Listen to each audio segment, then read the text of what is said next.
a significant thing in the Muharram.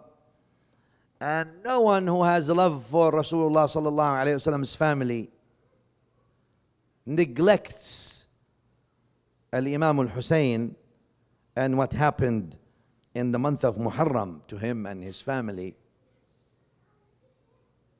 And as if we see that the dimension of time, or the dunya, the world, treated Ahlul Bayt or Imam Husayn and Imam Hassan, Imam Ali, or others differently. How so? Usually when you die, you end. That's it. No matter who you are. You live in the conscience of people how long? 20 days, 30 days. They're fighting about what you leave before. When you're still breathing, last breath, they're fighting. Who's going to take the house? Who's going to take the car? Who's going to take the watch? You're still there. You haven't gone yet. They're already beyond. Allah, Bismillah, put him. We make some dua and then, Allah, everyone takes and walks. You're lucky if they remember you once a month in the Eid. You're lucky. Some people don't even remember their parents or grandparents, even in the Eid. They're forgotten totally. Usually the human being, when they die, they end. Lakin as if al-Hussein changed this entirely, not only him obviously, all the great people. When the day they killed him, he was born. He changed the equation of time in that sense. Usually when you die, that's your end. That's it.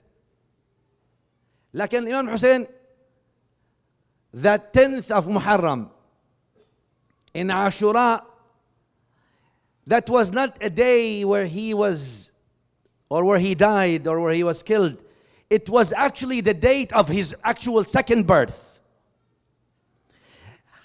And not only that, Al-Imam al-Husayn was able to change a day of Ashura, or that day of Muharram, into a day of life that never ends until the day of judgment. Usually you don't live 100 years, 110 years, 120 years. How long people live? I've seen one of my shuyukh, 107 years, rahmatullahi alayhi, died recently. I haven't seen more than that in my life. 107. Sayyid Muhammad al-Baqali, rahmatullahi, al-Muhaddith Kabir, one of our shuyukh, died 107 years old. Lakin al-Imam al-Husayn changed all this. How so? What is life? So we have to look at the philosophy of life. Some people think life is how many years you live. 50 years, 60 years, 70 years. Yani meaning what? Passing of time.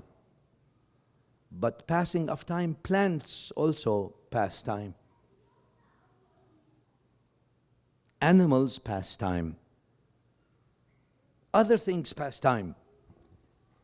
If just passing time is life, then how does Allah Ta'ala say, وَلَقَدْ كَرَّمْنَا بَنِي آدَمَ? We've given takreem to the children of Adam.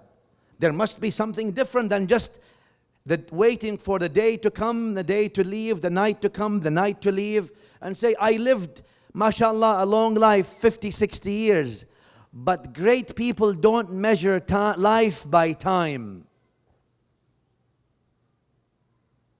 That's what plants. Tree is 60 years old.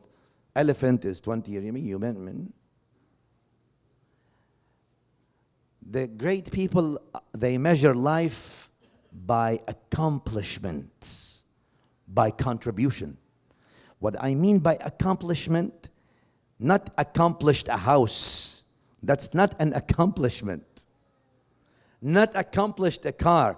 That's not an accomplishment. Why? That's a very short-term accomplishment. An accomplishment that lasts, that you have really accomplished in the akhirah. That's an accomplishment. Meaning what now? Meaning a positive contribution, ata. Unconditional giving, karam. Karam. Ata. Today, when you say, When we were in India, last time, when at the, also I had the pleasure to see Maulana Sayyid Ali Ashraf, Hafidhahullah Ta'ala. I landed at 1 a.m. in Delhi. I'm supposed to speak in the evening of next day. And you know, from here to Delhi is long. I mean, it's a long flight. Even though it was, you know, still, but long flight. I went to the hotel, checked in, showered, went to the Shatabdi Express. Shatabdi Express, the train. Where are you going? I had some of my friends, companions, studying with me. We're going to Ajmer. What do you mean Ajmer? 8 hours away. The organizers next day, they said, Sheikh, you just landed. It's 8 hours to go, 8 hours to come back. And we need you to be up and running tomorrow to lecture. I said, look, I'm going to Ajmer. Whatever you want to do, you give me a car, you let me go with the train, whatever you need to do, I'm going there. You go to Ajmer, you see a place, 700 years, open doors, feeding everybody. Ata. Giving. Anybody who comes. Muslim, not Muslim, women, men, Hindu, Buddhist, Christian, Jew, anybody goes, he eats, he goes. Come, eat, whoever you are. Eat, go. For 700 years, that place, that dargah has not closed its doors. 700 years, 24 hours a day, 7 days a week, open to give. All it's doing, they're giving. Take.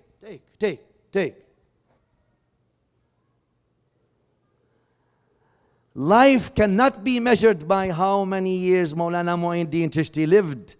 In meaning 60, 70 years, this is the life of plants. You can't measure the great people's lives like you measure plants.